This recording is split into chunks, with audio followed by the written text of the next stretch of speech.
Today is a rather unusual day on the liturgical calendar. We have before us a veritable smorgasbord of events to consider.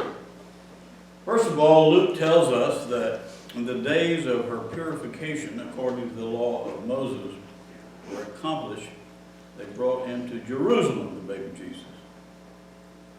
The law of Moses stated that a woman must wait 33 days after the circumcision of her son to be purified. She must not during that time touch anything sacred or go to the sanctuary until the days of her purification are over. And when the days of her purification are over, she is to bring to the priest at the entrance to the tent of meeting a year-old lamb for a burnt offering, and a young pigeon or a dove for a sin offering. And he shall offer them before the Lord to make atonement for her, and then she will be ceremonially clean from her birthing. If she cannot afford a lamb, which was the case of Mary, she is to bring 2 doves or 2 young pigeons, one for a burnt offering and the other for a sin offering. In this way the priest will make atonement for her, and she will be clean. That tradition is still somewhat carried forth in the prayer book. If you look at that service called the Churching of Women, you ever read that service? I think I've used it once. One of my daughters, it's the only time I've ever used that. But it's kind of a sweet service, and certainly brings some solemn thought to the birth and what the mother has been through. Then secondly, they brought him to Jerusalem to present him to the Lord. And it was written once again in the law of Moses, every male that openeth the womb shall be called holy to the Lord. In other words, the law of Moses considered the firstborn male to belong to God.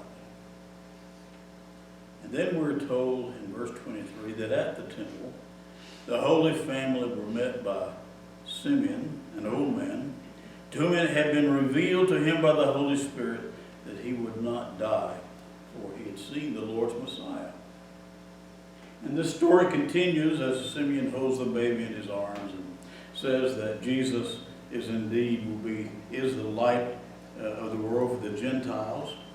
And then we have Simeon's request to God, Lord, now lettest thou thy servant depart in peace, according to thy word, for mine eyes have seen thy salvation, which thou hast prepared before the face of all people, a light to lighten the Gentiles and the glory of thy people Israel.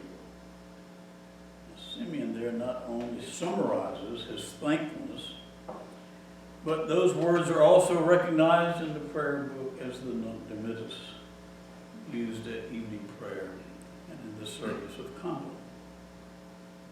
And there's Anna, the prophetess, also mentions to be present at the presentation of the Lord. Anna was a widow and spent most of her time at the temple worshiping, fasting, and praying. And she gave also thanks to God for what she had witnessed and spoke about the child to many of the people who were there awaiting the redemption of Jerusalem. Finally, a few words about Candlemas. You know, we had a prayer for the Bless the Candles this morning. Candlemas is an old celebration, usually carried out in the old church with a procession where the people in the church brought forth the candles they were going to use at home during the year, and the altar guild, I suppose, or other officers of the church would also bring forth the candles that we use in the church service throughout the year, and those were blessed. Father Mike Marsh tells about trying to point out to the students of his parish schools special days in the liturgical year. He said, I explained what we do, why, and how the church colors and decorations change according. He said, this morning I explained that it was a special day in the year and described the blessing of candles, the candlelit procession and the use of incense. And I pointed out that the color of the day was white. And does, he asked, anyone know what is special about today? What day this is? I asked. Well, a little girl confidently raised her head and called out, it's Groundhog Day. Well, yes it is, I said, but that's not why we changed the color to white. It seems rather ironic, don't you think, that Candlemas and Groundhog Day fall on the same day. Groundhog Day actually began back in 1886, although its roots go back a long way, even further. It's an offshoot of Candlemas Day, an early Christian holiday that once again doubled as a weather prediction occasion. There's an old English rhyme that goes, if Candlemas Day is clear and bright, winter will have another bite. If Candlemas Day brings cloud and rain, winter is gone and will not come again. In Germany, they would wake up a badger or a hedgehog to see if he saw a shadow. And so when the early Pennsylvania settlers came over, they took this idea and simply replaced the hedgehog with a groundhog. And flash forward to 1886, and the editor of the Punxsutawney Spirit newspaper gives it the official name, Groundhog Day. A year later, and the Punxsutawney Groundhog Club was formed. The annual trek to Gobbler's Knob began with the creation of the club, came the rise of Punxsutawney Phil, and the groundhog was soon elevated to global celebrity status. So you see, our expectations of Phil as a long-term weather prognosticator is not so far removed from our old English friends who believed. I mean, if Phil sees his shadow on groundhog, that means there's 6 more weeks of winter. If not, we'll have an early spring. And if Candlemas Day is clear and bright, the winter continues. The day is cloudy and rainy. Spring is on the way. So today's celebration is of 3 things.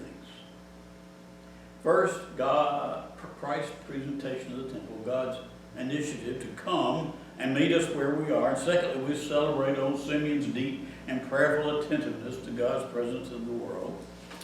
And then we celebrate his recognition that this Messiah was not just for a select few, but was indeed to be the light for all nations.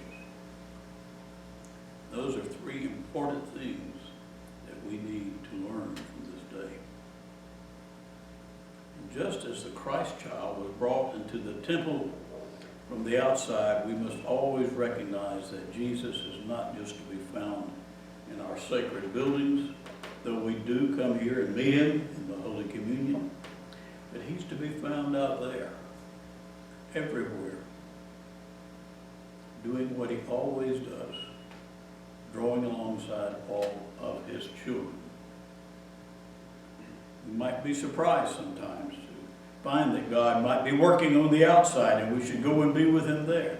But if we want to truly see what God is doing, we need the kind of deep and prayer attentiveness that Simeon had, so that we can see that the world is alive with God. So often we get stuck head down in our routines that we fail to see how God might be at work in what at first seemed to be a very ordinary and mundane work. And so now as we leave the Christmas celebration, we enter the season of pre-Lent and Lent, where the commonplace takes center stage.